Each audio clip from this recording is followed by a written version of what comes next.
2. Executive Office of the President of the United States. Russ Vought. In its opening words, Article 2 of the U.S. Constitution makes it abundantly clear that the executive power shall be vested in a President of the United States of America. That enormous power is not vested in departments or agencies, in staff or administrative bodies, in non-governmental organizations or other equities and interests close to the government. The President must set and enforce a plan for the executive branch. Sadly, however, a president today assumes office to find a sprawling federal bureaucracy that all too often is carrying out its own policy plans and preferences, or worse yet, the policy plans and preferences of a radical, supposedly woke faction of the country. The modern conservative president's task is to limit, control, and direct the executive branch on behalf of the American people. This challenge is created and exacerbated by factors like Congress's decades-long tendency to delegate its lawmaking power to agency bureaucracies. The pervasive notion of expert independence that protects so-called expert authorities from scrutiny, the presumed inability to hold career civil servants accountable for their performance, and the increasing reality that many agencies are not only too big and powerful, but also increasingly weaponized against the public and a president who is elected by the people and empowered by the Constitution to govern. In Federalist No. 47, James Madison warned that the accumulation of all powers, legislative, executive, and judiciary, in the same hands, whether of one, a few, or many, and whether hereditary, self-appointed, or elective, may justly be pronounced the very definition of tyranny. Regrettably, that wise and cautionary note describes to a significant degree the modern executive branch, which, whether controlled by the bureaucracy or by the president, writes federal policy, enforces that policy, and often adjudicates whether that policy was properly drafted and enforced. The overall situation is constitutionally dire, unsustainably expensive, and in urgent need of repair. Nothing less than the survival of self-governance in America is at stake. The great challenge confronting a conservative president is the existential need for aggressive use of the vast powers of the executive branch to return power, including power currently held by the executive branch, to the American people. Success in meeting that challenge will require a rare combination of boldness and self-denial. Boldness to bend or break the bureaucracy to the presidential will, and self-denial to use the bureaucratic machine to send power away from Washington and back to America's families, faith communities, local governments, and states. Fortunately, a president who is willing to lead will find in the Executive Office of the President, EOP, the levers necessary to reverse this trend and impose a sound direction for the nation on the federal bureaucracy. The effectiveness of those EOP levers depends on the fundamental premise that it is the president's agenda that should matter to the departments and agencies that operate under his constitutional authority, and that, as a general matter, it is the president's chosen advisors who have the best sense of the president's aims and intentions, both with respect to the policies he intends to enact and with respect to the interests that must be secured to govern successfully on behalf of the American people.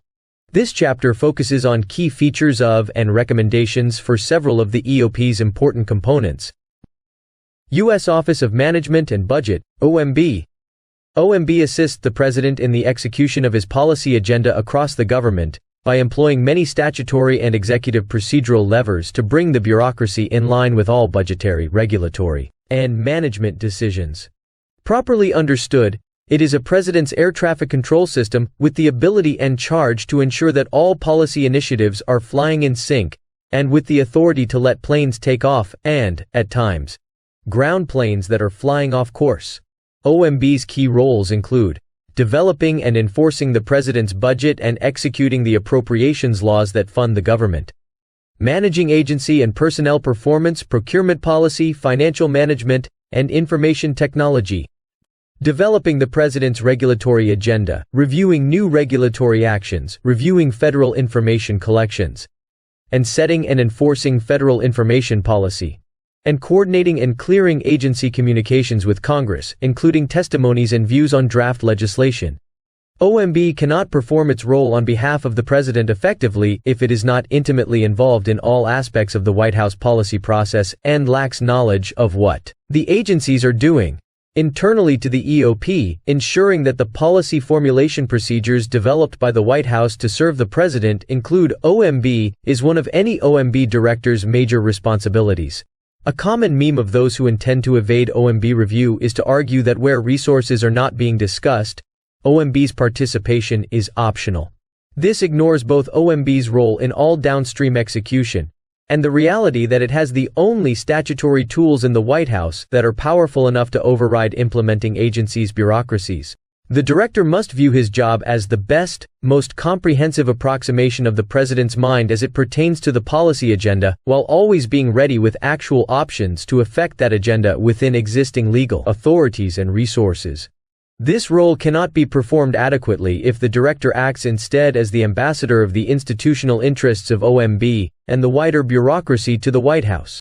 Once its reputation as the keeper of commander's intent is established, then and only then does OMB have the ability to shape the most efficient way to pursue an objective. Externally, the director must ensure that OMB has sufficient visibility into the deep caverns of agency decision-making. One indispensable statutory tool to that end is to ensure that policy officials, the program associate directors, PADs, managing the vast resource management offices, RMOs, personally sign what are known as the apportionments. In 1870, Congress passed the Anti-Deficiency Act to prevent the common agency practice of spending down all appropriated funding, creating artificial funding shortfalls that Congress would have to fill. The law mandated that all funding be allotted or apportioned in installments. This process, whereby agencies come to OMB for allotments of appropriated funding, is essential to the effective financial stewardship of taxpayer dollars. OMB can then direct on behalf of a president the amount, duration, and purpose of any apportioned funding, to ensure against waste, fraud, and abuse, and ensure consistency with the president's agenda and applicable laws. The vast majority of these apportionments were signed by career officials, the Deputy Associate Directors, DADs, until the Trump administration placed this responsibility in the hands of the PADs and thereby opened wide vistas of oversight that had escaped the attention of policy officials. The Biden administration subsequently reversed this decision. No director should be chosen who is unwilling to restore apportionment decision-making to the PAD's personal review, who is not aggressive in wielding the tool on behalf of the president's agenda, or who is unable to defend the power against attacks from Congress. It should be noted that each of OMB's primary functions, along with other executive and statutory roles, is carried out with the help of many essential OMB support offices. The two most important offices for moving OMB at the will of a director are the Budget Review Division, BRD, and the Office of General Counsel, OGC. The director should have a direct and effective relationship with the head of the BRD, considered the top career official within OMB, and transmit most instructions through that office because the rest of the agency is institutionally inclined toward its direction and responds accordingly. The BRD inevitably will translate the directions from policy officials to the career staff, and at every stage it is obviously vital that the director ensure that this translation is an accurate one. In addition, many key considerations involved in enacting a president's agenda hinge on existing legal authorities. The director must ensure the appointment of a general counsel, who is respected yet creative and fearless in his or her ability to challenge legal precedents that serve to protect the status quo. This is vital within OMB not only with respect to the adequate development of policy options for the president's review, but also with respect to agencies that attempt to protect their own institutional interests and foreclose certain avenues based on the mere assertion, and not proof, that the law disallows it or that, conversely, attempt to disregard the clear statutory commands of Congress. In general, the director should empower a strong deputy director with authority over the Deputy for Management, the PADs, and the Office of Information and Regulatory Affairs, WIRA, to work diligently to break down barriers within OMB and not allow turf disputes or a lack of visibility to undermine the agency's principal budget management and regulatory functions. OMB should work toward a one OMB position on behalf of the President and represent that view during the various policy-making processes. Budget. The United States today faces an untenable fiscal situation and owes $31 trillion on a debt that is steadily increasing. The OMB director should present a fiscal goal to the President early in the budget development process to address the federal government's fiscal irresponsibility. This goal would help to align the months-long process of developing the actual proposals for inclusion in the budget. Though some mistakenly regard it as a mere paper-pushing exercise, the President's budget is in fact a powerful mechanism for setting and enforcing public policy at federal agencies. The budget team includes 6 resource management offices that, together with the BRD and other components, help the director of OMB to develop and execute detailed agency spending plans that bear on every major aspect of policy formation and execution at federal agencies. Through initial priority setting and ongoing supervision of agency spending, OMB's budget team plays a key role in executing policy across the executive branch, including at many agencies wrongly regarded as independent. The RMOs, each of which is led by a political appointee known as the PAD and a career DAD, are separated into 6 functional units: national security, natural resources, energy and science, health, education, income maintenance and labor, transportation, justice and homeland security, treasury, commerce and housing. Because the RMOs are institutionally ingrained in nearly all policymaking and implementation across the executive branch, they play a critical role in helping the director to implement the president's public policy agenda. However, because each RMO is responsible for formulating and supervising such a wide range of policy details, many granular but critical policy decisions are effectively left to the career professionals who serve across administrations. To enhance the OMB director's ability to help the president drive policy at the agencies, the existing 6 RMOs should be divided into smaller subject matter areas, allowing for more PADs. And each of these PADs should have a deputy PAD. This expanded pool of RMOs with additional political leadership would enable more comprehensive direction and oversight of policy development and implementation. Regardless of whether Congress adopts the president's full set of budget recommendations, the president should reintroduce the concept of administrative pay-as-you-go, or administrative pay-go. This simple procedural requirement imposes budget neutrality on the discretionary choices of federal agencies, of which there are many in nearly all areas of policymaking. This simple step forces the executive branch to control what it can control. The principle may occasionally yield to other overarching requirements, such as a presidential regulatory budget, but in nearly all cases, administrative pay-go plays a unique and indispensable role in enforcing fiscal responsibility at federal departments and agencies. The president should use every possible tool to propose and impose fiscal discipline on the federal government. Anything short of that would constitute abject failure. Management. The Management Office of OMB, the M-side as it is often called, is responsible for carrying out several important agency oversight functions, many of which are statutory. The management team includes the following offices led by presidentially appointed Senate-confirmed individuals: the Office of Federal Procurement Policy, OFP; the Office of Performance and Personnel Management, OPPM; the Office of Federal Financial Management, OFM; the Office of the Federal Chief Information Officer, OFCIO; the Made in America Office, MEO, which was added by the Biden administration and is not a Senate-confirmed slot. Each of these offices has responsibilities and authorities that a president can use to help drive policy across the government. It is vital that the director and his political staff, not the careerists, drive these offices in pursuit of the president's actual priorities and not let them set their own agenda based on the wishes of the sprawling good government management community in and outside of government.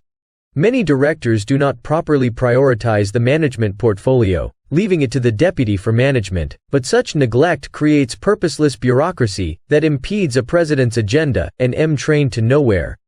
OFBP, this office plays a critical role in leading the development of new policies and regulations concerning federal contracting and procurement. Through the Federal Acquisition Regulatory Council, which is generally chaired by the OFBP administrator, OFBP helps the director to set a wide range of policies for all of those who contract with the executive branch. In the past, those government-wide contracting rules have played a key role in helping to implement the president's policy agenda. This office should be engaged early and often in OMB's effort to drive policy, including by obtaining transparency about entities that are awarded federal contracts and grants, and by using government contracts to push back against woke policies in corporate America. OPPM. Through this office, the director helps federal agencies to establish their performance goals and performance review processes. OPPM also works with the U.S. Office of Personnel Management, OPM, to establish and manage personnel policies and practices across the federal government. The director should instruct OPM to establish annual performance goals and review processes for agencies that reflect the president's agenda. OPPM should also be part of the president's strategy to set and enforce sensible policies and practices for the federal workforce. OFM. This office helps the director to root out waste, fraud, and abuse in federal programs, for example, through the Do Not Pay program. It should be part of efforts to save precious taxpayer resources. OFCIO. This office guides the federal government's use and adoption of internet-based technologies to improve government operations and save taxpayer money. As a function of its leadership role, it is critical in interagency discussions on a wide range of technology issues.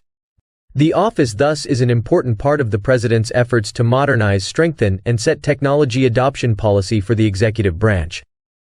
Meow.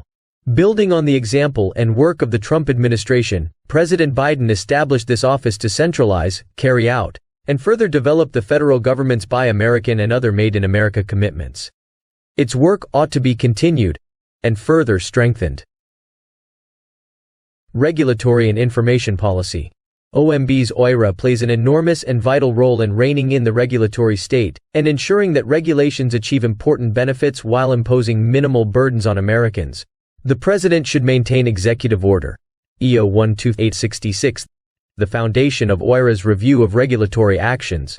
The administration should likewise maintain the recent extension of those standards to regulatory actions of the U.S. Department of the Treasury. Regulatory analysis and OIRA review should also be required of the historically independent agencies, as the Office of Legal Counsel has found is legally permissible.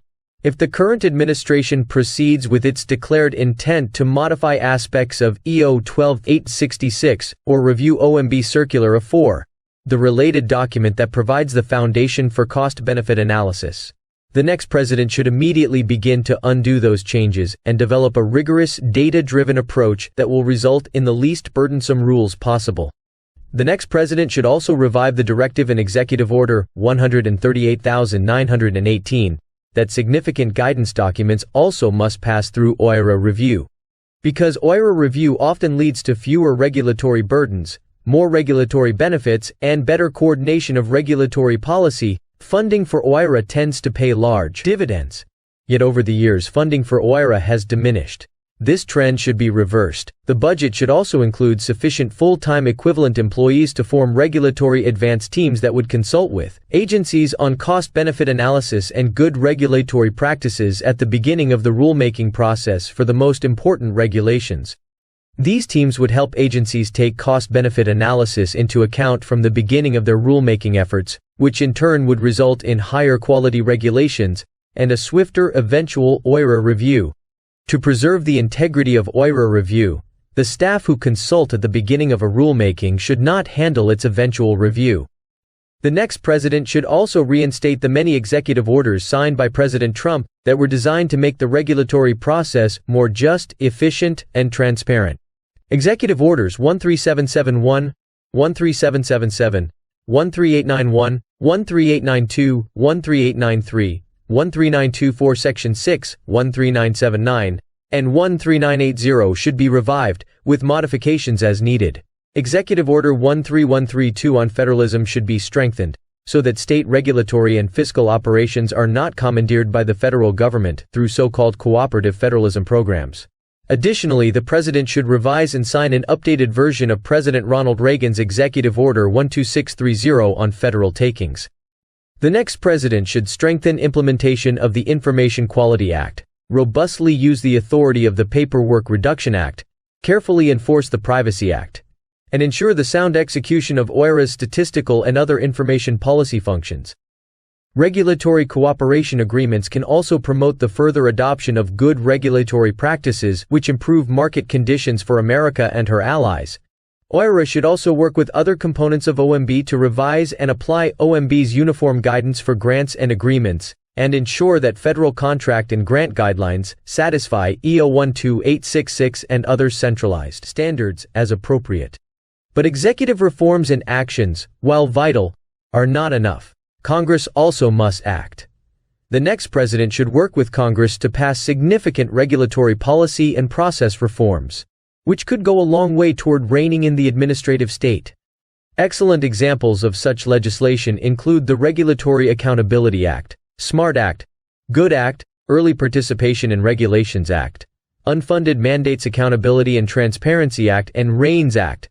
Finally, the next president should work with Congress to maximize the utility of the Congressional Review Act, CRA, which allows Congress to undo midnight regulatory actions, including those disguised as guidance, on an accelerated timeline.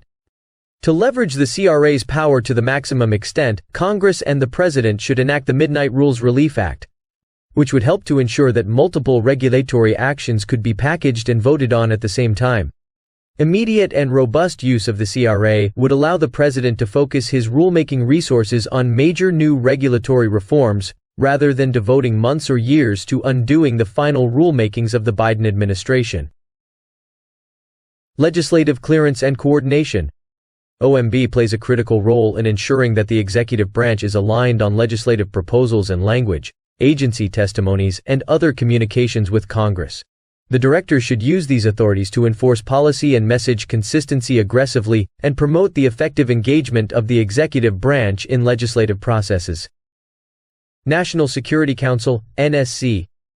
The National Security Council, NSC, was established by statute to support the President in developing and implementing national security policy by coordinating across relevant departments and agencies, integrating authorities and resources toward common ends, and objectively assessing progress toward established goals. Led by the National Security Advisor, NSA, the NSC staff will be successful in implementing the President's national security goals only if it is made up of personnel with technical expertise and experience as well as an alignment to the President's declared national security policy priorities. The NSC must then chart a course that articulates and achieves the President's national security goals and objectives. The President should empower a strong NSC that not only has the power to convene the policy process, but also is entrusted with the full power of the presidency to drive the bureaucracy.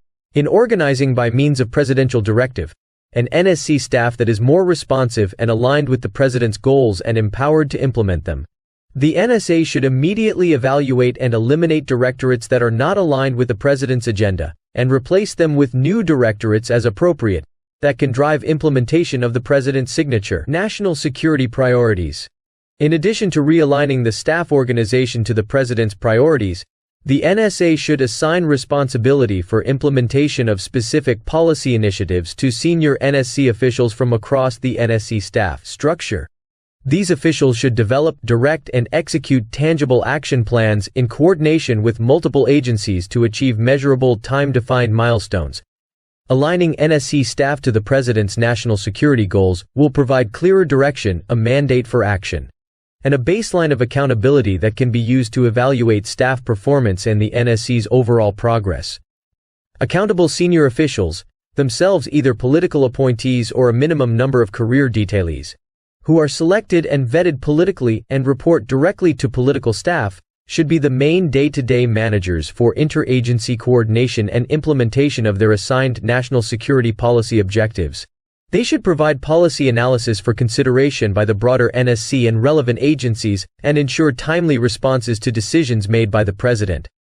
The accountable senior officials should be established at the direction of the NSA, and draw on personnel and expertise from beyond the NSC, including OMB, the National Economic Council, and relevant federal agencies. The NSC staff and principals should work in tandem with the National Economic Council and OMB at all levels, presenting a united effort to achieve the President's goals and drawing on the latter's statutory authorities to guide the bureaucracy. To accomplish national objectives effectively, foreign policy should fully incorporate the economic instruments of national power. National security policy must also include the prioritized allocation of resources. When policies are divorced from the resources required to implement them, they are stillborn academic exercises that undermine our national security and leave departments and agencies to their own devices.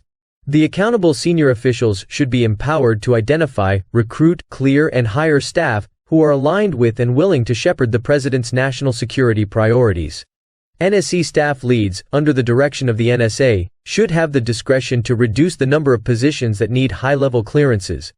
And the NSC should be adequately resourced and authorized to adjudicate and hold security clearances internally with investigators who work directly for the NSC and whose sole task is to clear NSC officials. If certain staff are determined not to need high-level clearances, the question becomes whether they should be part of the NSC at all. The NSC should take a leading role in directing the drafting and thorough review of all formal strategies. The National Security Strategy, the National Defense Strategy, the Nuclear Posture Review, the Missile Defense Strategy, etc. In particular, the National Defense Strategy, which by tradition has evaded significant review, should be prioritized for White House review by the NSC and OMB. Both should also conduct reviews of operational war plans and global force planning and allocations with the Secretary of Defense to align them with presidential priorities, and review all key policy and guidance intended for implementation by the heads of the Department of Defense, the Department of State, and the intelligence community before they are authorized for distribution. The NSC should rigorously review all general and flag officer promotions to prioritize the core roles and responsibilities of the military over social engineering and non-defense matters, including climate change, critical race theory, manufactured extremism, and other polarizing policies that weaken our armed forces and discourage our nation's finest men and women from enlisting to serve in defense of our liberty. The NSC staff will need to consolidate the functions of both the NSC and the Homeland Security Council, HSC, incorporate the recently established Office of the National Cyber Director, and evaluate the required regional and functional directorates. Given the aforementioned prerequisites, the NSC should be properly resourced with sufficient policy professionals. And the NSA should prioritize staffing the vast majority of NSC directorates with aligned political appointees and trusted career officials. For instance, the NSA should return all non-essential detailees to their home agencies on their first day in office, so that the new administration can proceed efficiently without the personnel landmines left by the previous stewards, and as soon as possible should replace all essential detailees with staff aligned to the new president's priorities. The HSC has overseen pandemic response, and its incorporation is important. In the end, change requires intervention, and the NSC staff should be appropriately recruited, manned, and empowered to achieve the president's national security and foreign policy objectives, and maintain robust policy analysis and discussion, while minimizing resistance from those who have an agenda or who jealously guard their resources and autonomy at the expense of national security and sound policy development. This resistance and inertia can be inadvertently enabled by a small and unempowered NSC.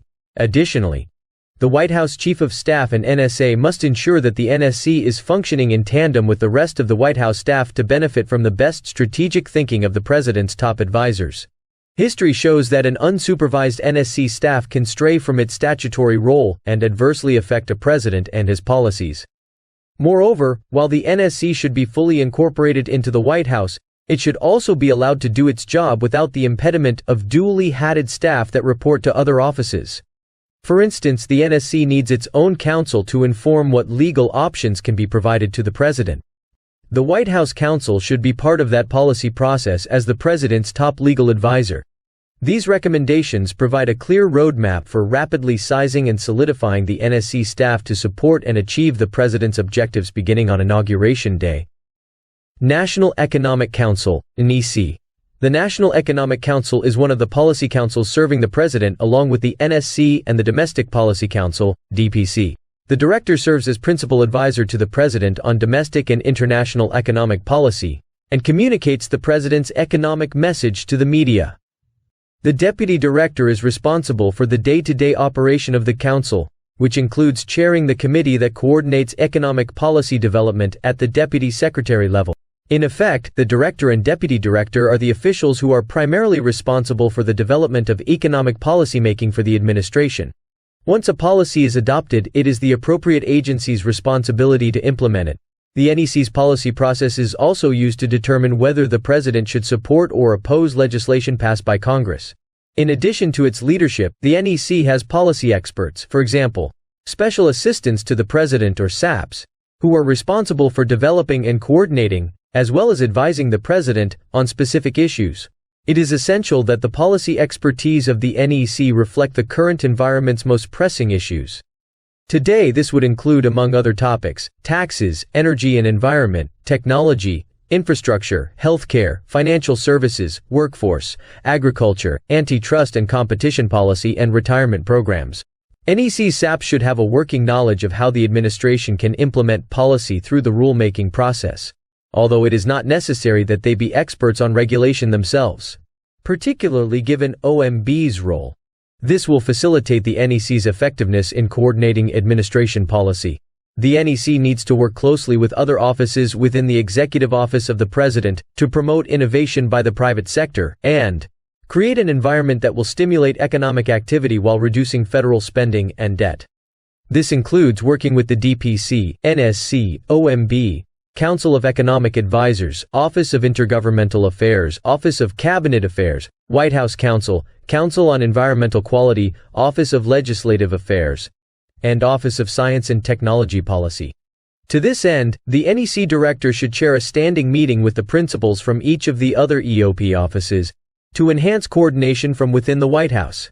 In the past, there has been tension among the DPC, NEC, and NSC over jurisdiction. It is important to set clear jurisdictions at the start of an administration to prevent needless and counterproductive turf fights. In addition, the principal deputy for international economic policy is jointly appointed at NEC and NSC and could end up serving two different interests. To avoid such problems, international economic policy should be entirely coordinated from NEC.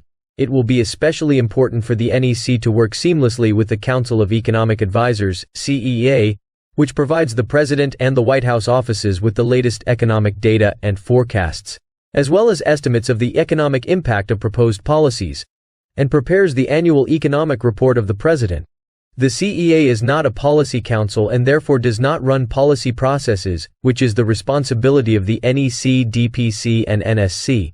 However, the CEA does play a key role in ensuring that any policy considered by the councils is rigorously evaluated for its economic impacts. The NEC works closely with the White House Office of Communications and Office of Speechwriting to ensure that the White House's messaging and media engagement communicate the President's economic policy effectively. The NEC also plays a key role in advancing the President's economic agenda by advising the Office of Presidential Personnel on appointments to key economic posts, including positions in financial regulatory agencies. The NEC helps to ensure that each economic post is held by a person who shares the President's policy priorities and works well with the rest of the administration's economic team. The financial regulators are run partly by civil servants, some of whom were political appointees in prior liberal administrations, who often resist a conservative administration's policies. It is therefore critical that an administration not only appoints capable individuals to lead these agencies, but also has personnel who can be hired into senior staff positions within the agencies. A few areas will be especially important if the NEC is to develop a well-defined economic policy agenda. One is the promotion of innovation as a foundation for economic growth and opportunity. Another is the creation of an environment that fosters economic growth through tax reform and the elimination of regulatory and procedural barriers. Office of the U.S. Trade Representative, USTR. The Office of the U.S. Trade Representative provides the President with the internal White House resources necessary to formulate and execute a unified, whole-of-government approach to trade policy. The President should ensure that the USTR is empowered to serve in that leadership role, much as other EOP components organize and drive a coordinated policy agenda on behalf of the President. The People's Republic of China's predatory trade practices have disrupted the open market trading system that has provided mutual benefit to all participating countries, including China, for decades. The failure of the World Trade Organization, WTO, to discipline China for abrogation of its trading commitments has seriously undermined its credibility and made it a largely ineffective institution. The United States, through an empowered USTR, must act to rebalance and refocus international trading relationships in favor of democratic nations that embrace free, fair, and open trade principles built on market-driven economies. Chapter 26 of this book outlines recommended trade policy priorities for the incoming president. However, regardless of the approach, successful implementation of that trade agenda will require the President to articulate a clear policy direction and instructions for the executive branch to operate in a coordinated fashion under the leadership of an empowered USTR. To address these and other challenges, protect the American worker, and secure free and open markets for our communities and businesses. The next president must leverage the institutional resources and strength of the USTR, and neither allow institutional interests to drive a fragmented trade policy that is developed from the ground up, nor cater to parochial interests across government and Washington's broader industry of influence. The USTR's mission is vitally important in reorienting the global trading system in a direction that is open, fair, and prosperous. In order to achieve the president's policy goals, a strong USTR must be empowered to set trade policy from the White House, with the authority and resources to represent the interests of the president's trade agenda with adequate budget, staff analysis, and expertise to engage meaningfully in internal and interagency policy deliberations. The USTR should organize and harness existing interagency trade committees to serve the president's trade agenda and drive a consensus among federal stakeholders. Dispose of legacy advisory committees with members who serve special interests, direct action to implement policy priorities, measure progress toward implementing the president's agenda, and hold agencies and officials accountable for delivering the president's agenda. The USTR's leadership should not only coordinate and enforce the president's agenda across the federal community, but also set and enforce the president's trade agenda internally. Trade policy and priorities should be set by the president and implemented by the U.S. Trade Representative, in cooperation with the other economic and national security officials, not by the range of governmental and non-governmental interests that attempt to force their policy preferences on the USTR. A strong USTR empowered with the necessary resources, authorities, and interagency cooperation will protect U.S. interests in the global marketplace more effectively. Council of Economic Advisers, CEA. Congress established the Council of Economic Advisers in 1946 to advise the president on economic policy based on data, research, and evidence. The CEA is one of the oldest congressionally created offices within the White House complex and plays a broad role in bringing economic expertise to administration policy across a large range of policy areas. The CEA has one presidentially appointed and Senate-confirmed chair, two presidentially appointed members who assist and often have expertise that complements the chair, and approximately 40 staff employees. Statutorily, the CEA is charged with being the president's principal source of economic advice. However, this role has diminished over time as its policy appraisal and especially formulation and recommendation functions have been taken over or diluted by other economic policy bodies within the White House. By law, the CEA is required to publish an annual economic report of the president within 10 days after submission of the budget. This report is not just a messaging document, it is an opportunity to provide greater rigor in support of policy areas that the White House is prioritizing and to build up the external credibility of those ideas. A future conservative administration should utilize the CEA as the senior internal White House economists, much as the White House counsel's office functions as the senior internal White House lawyers. This does not mean that there are no economists in other offices. There are. Just as there often are lawyers in the policy councils and other White House offices, but the CEA's role, like the White House counsel's, is to employ its unique expertise, particularly on the technical side, to ensure that sound analysis is contributing to and shaping the policy discussion. In practice, this means that CEA staff do not coordinate the policy process in the way that the DPC or NEC would, but they should be integral to the EOP's policy development processes. CEA staff should support sound policy development and execution by actively contributing to running policy dialogues, proactively raising issues that need to be addressed, consulting on questions that arise, and guiding EOP and agency officials on the analytical foundations of policy. Structurally, the White House Chief of Staff should ensure that the CEA has a seat at the policymaking table on all relevant policy. Senior economists traditionally have not gone through the Office of Presidential Personnel process, and more often than not are hired on an academic year cycle. As a result, senior economists hired in the summer of a presidential election year tend to remain on staff until the next summer, even if a president from the opposite party takes power and installs a new slate of CEA, political appointees for chair, members, etc. Although these hiring practices create some continuity, the presence of senior economists who were never fully vetted for their alignment with White House policy objectives, or who were holdovers from a recently departed administration can breed skepticism and distrust of the CEA by other units within the White House, creating the risk that the CEA's role in the policymaking process will be diminished. A future administration should consider hiring that reflects the White House calendar, mid-January. and involves the Office of Presidential Personnel. National Space Council, NSPC. The National Space Council is responsible for providing advice and recommendations to the President on the formulation and implementation of space policy and strategy. It is charged with conducting a whole-of-government approach to the nation's space interests: civil, military, intelligence, commercial, or diplomatic. Historically, it has been chaired by the Vice President at the President's direction, and its members consist of members of the Cabinet and other senior executive branch officials as specified by the President in Executive Order 13803.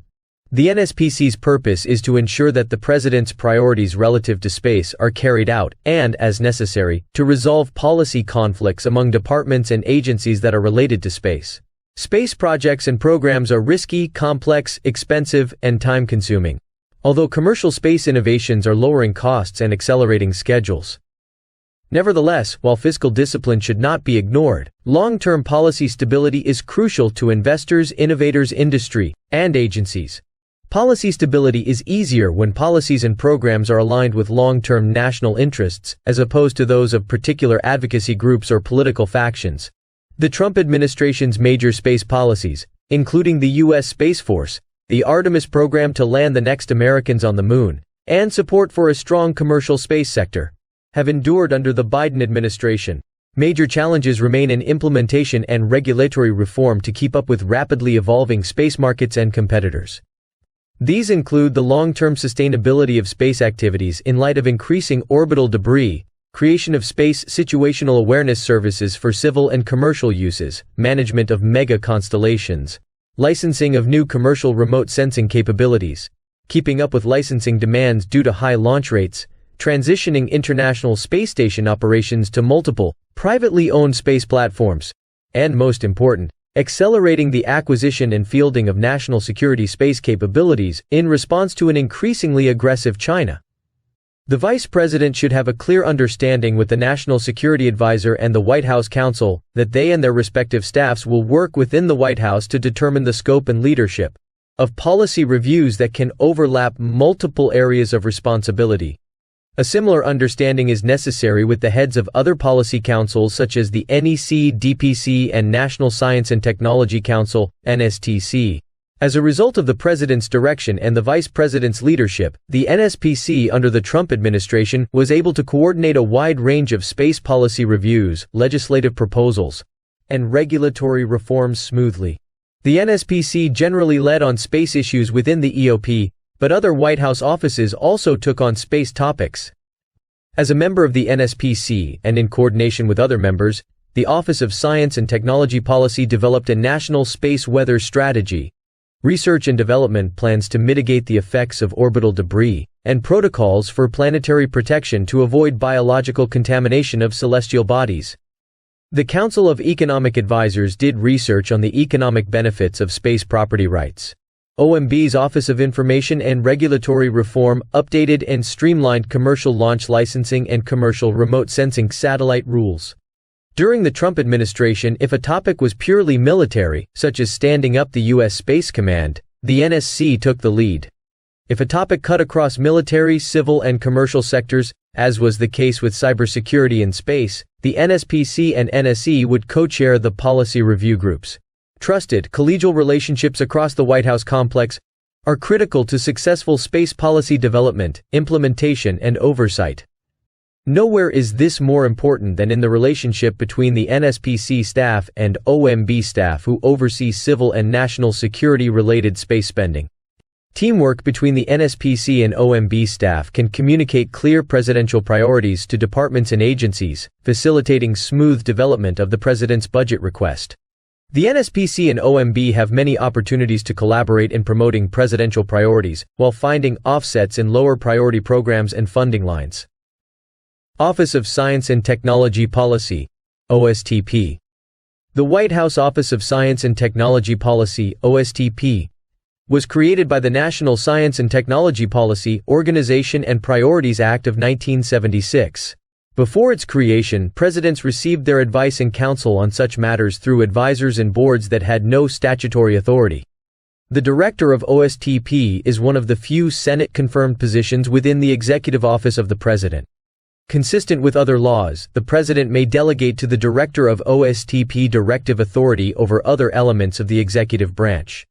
Other EOP policy officials and organizations such as the NSC and NEC are formally only advisory with relevant agency directives issued by the President. The OSTP's functions, as contained in the law, are to advise the President of scientific and technological considerations, evaluate the effectiveness of the federal effort, and generally lead and coordinate the federal government's R&D programs. If science is being manipulated at the agencies to support separate political and institutional agendas, the President should increase the prominence of the OSTP as director, either formally or informally. This would elevate the role of science in policy discussions and subsequent outcomes, and theoretically help to balance out agencies like the Departments of Energy, State, and Commerce and the Environmental Protection Agency and Council on Environmental Quality. The OSTP can also help to bring technical expertise to regulatory matters in support of OMB. The OSTP should continue to play a lead role in coordinating federal R&D programs. Recent legislation, especially the CHIPS and Science Act, has expanded federal policy and funding across the enterprise. And there is a need for more significant leadership in this area both to ensure effectiveness and to avoid duplication of effort. As befitting its location in the White House, the OSTP must be concerned with advancing national interests and not merely the parochial concerns of departments, agencies, or parts of the scientific community. During the Trump and Biden administrations, there has been a bipartisan focus on prioritizing R&D funding around the so-called industries of the future, IOTF. Under President Trump, IOTF priorities were artificial intelligence, AI, quantum information science, QIs, advanced communications 5G, advanced manufacturing, and biotechnology. Under President Biden, this list has been expanded to include advanced materials, robotics, battery technology, cybersecurity, green products and clean technology, plant genetics and agricultural technologies, nanotechnology, and semiconductor and microelectronics technologies. These priorities should be evaluated and narrowed to ensure consistency with the next administration's priorities. Given a long list of priorities, coordinating efforts across agencies and measuring success are extremely challenging. The OSTP and OMB are required to work together on an annual basis to prioritize the funding requests and whatever Congress adds on top of them. But there continues to be concern about mission creep and funds expended on non-scientific R&D. The President should also issue an executive order to reshape the U.S. Global Change Research Program, USGCRP, and related climate change research programs. The USGCRP produces strategic plans and research, for example the National Climate Assessment, that reduce the scope of legally proper options in presidential decision-making and in agency rulemakings and adjudications. Also, since much environmental policymaking must run the gauntlet of judicial review, USGCRP actions can frustrate successful litigation defense in ways that the career bureaucracy should not be permitted to control. The process for producing assessments should include diverse viewpoints. The OSTP and OMB should jointly assess the independence of the contractors used to conduct much of this outsourced government research that serves as the basis for policymaking. The next president should critically analyze and, if required, refuse to accept any USGCRP assessment prepared under the Biden administration. The president should also restore related EOP research components to their purely informational and advisory roles. Consistent with the Global Change Research Act of 1990, USGCRP-related EOP components should be confined to a more limited advisory role. These components should include, but not necessarily be limited to the OSTP, the NSTC's Committee on Environment, the USGCRP's interagency groups, for example, the Carbon Cycle Interagency Working Group, and the Federal Coordinating Council for Science, Engineering, and Technology. As a general matter, the new administration should separate the scientific risk assessment function from the risk management function, which is the exclusive domain of elected policymakers and the public. Finally, the next administration will face a significant challenge in unwinding policies and procedures that are used to advance radical gender, racial, and equity initiatives under the banner of science. Similarly, the Biden administration's climate fanaticism will need a whole-of-government unwinding. As with other federal departments and agencies, the Biden administration's leveraging of the federal government's resources to further the woke agenda should be reversed and scrubbed from all policy manuals. Guidance documents and agendas and scientific excellence and innovation should be restored as the OSTP's top priority. Council on Environmental Quality (CEU). The Council on Environmental Quality is the EOP component with the principal task of administering the National Environmental Policy Act (NEPA) by issuing regulations and interpretive documents, and by overseeing the processes of individual permitting agencies' own NEPA regulations, including categorical exclusions. The CEU also coordinates environmental policy across the federal government, and its influence has waxed and waned across administrations.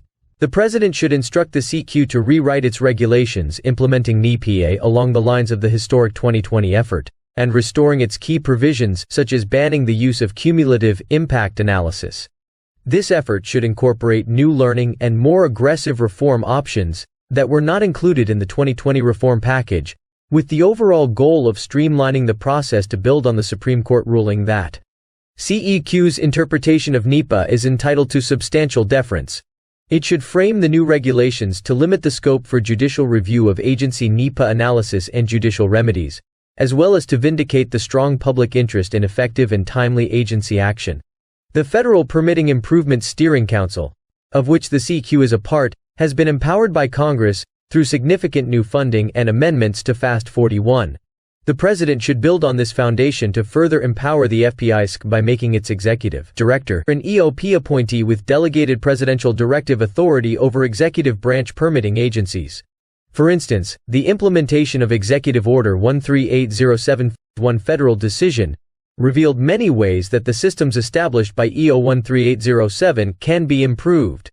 The new president should seek to issue a new executive order to create a unified process for major infrastructure projects that includes giving project proponents more control of any regulatory clocks. The president should issue an executive order establishing a senior advisor to coordinate the policy development and implementation of relevant energy and environment policy by officials across the EOP, for example, the policy staff of the NSC, NEC, DPC, CEU, and OSTP, and abolishing the existing Office of Domestic Climate Policy. The senior advisor would report directly to the Chief of Staff. The role would be similar to the role that Brian Deese and John Podesta had in the Obama White House. This Energy Environment Coordinator would help to lead the fight for sound energy and environment policies both domestically and internationally. The President should eliminate the Interagency Working Group on the Social Cost of Carbon (SEC), which is co-chaired by the OSTP, OMB, and CEA, and by executive order should end the use of SEC analysis. Finally, the President should work with Congress to establish a sweeping modernization of the entire permitting system across all departments and agencies that is aimed at reducing litigation risk and giving agencies the authority to establish programmatic, general, and provisional permits. Office of National Drug Control Policy, ONDCP. Congress created the Office of National Drug Control Policy, ONDCP, through the Anti-Drug Abuse Act of 1988, to serve as a coordinative auxiliary for the President on all matters related to drug policy. The next President's top drug policy priority must be to address the current fentanyl crisis and reduce the number of overdoses and fatalities. This crisis resulted in the deaths of more than 100,000 Americans in 2021. The next administration must reaffirm a commitment to preventing drug use before it starts, providing treatment that leads to long-term recovery, and reducing the availability of illicit drugs in the United States. The drug trafficking environment is exponentially more dynamic and dangerous today than it was just 5 years ago, as powerful synthetic opioids, fentanyl and its analogs, are mixed into other drugs of abuse. Drug trafficking organizations are extremely nimble and able to adapt quickly to federal government actions and changes in user behavior. Disrupting the flow of drugs across our borders and into our communities is of paramount importance, both to save lives and to bolster our public health efforts. For these reasons, the director of ONDCP should make it a point to consult with federal border enforcement officials. The National Drug Control Program agencies represented a total of $41 billion in fiscal year 2022, whereas the position for overseeing budget activities is traditionally held by a career official.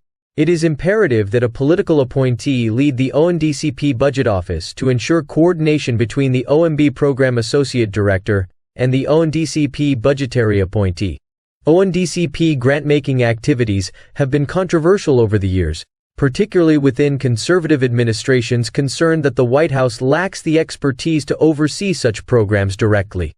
The ONDCP administers two grant programs: the Drug-Free Communities Support Program and the High-Intensity Drug Trafficking Areas Program.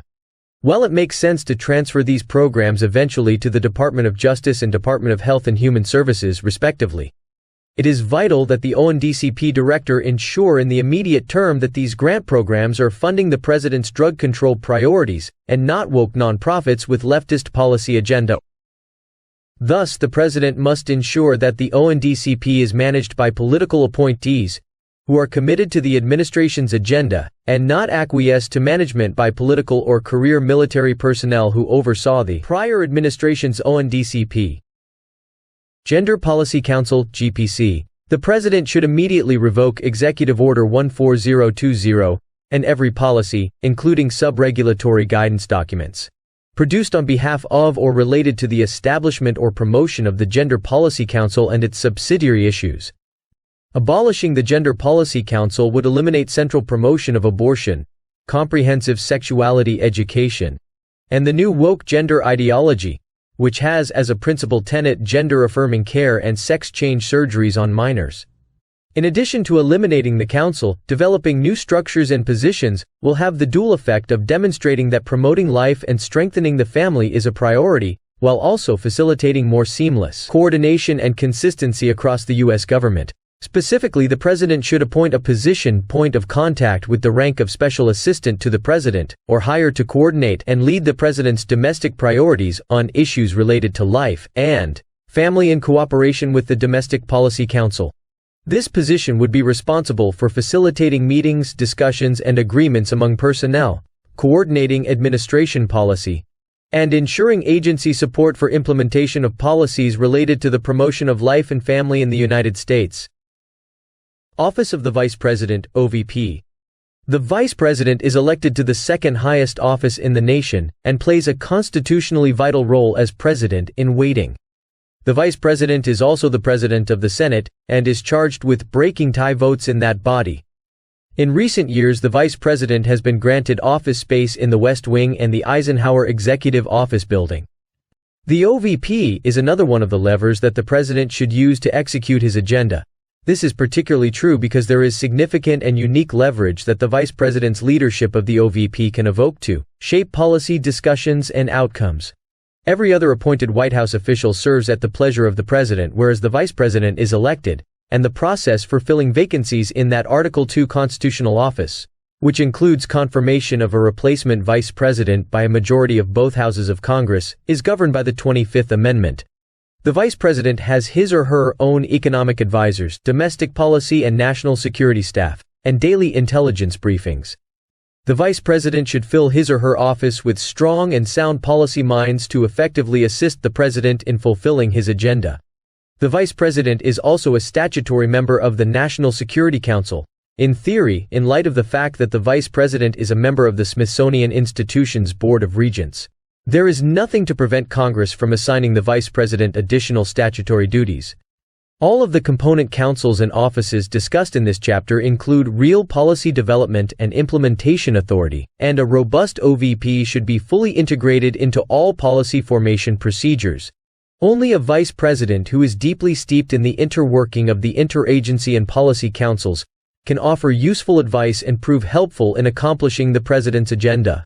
It is also obvious, in view of the fact that many former vice presidents have gone on to be elected president in their own right, that the vice presidency can act as a training ground for presidential office.